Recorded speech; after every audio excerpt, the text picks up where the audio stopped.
hawa wangwana hawana haja na maneno. Haja yao ni maendeleo. Na mimi niwaambie, unajua mimi sikujua shughuli ya mambo ya waziri. Saa hii ninajua. Mbio tunapelekwa na huyu bwana. Nyinyi miaka miwili ikiisha, jameni, hamutaweza kuwa mkisema shida hii au shida hile. Atakuwa ametatua yote.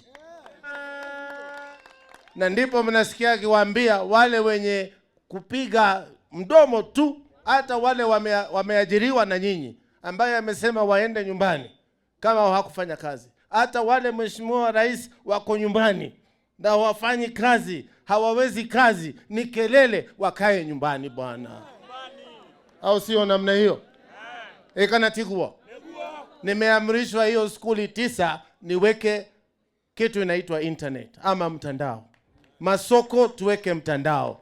Wale vijana wakukanyakanya wakanyakanya mchana na usiku kwa sababu iko mtandao.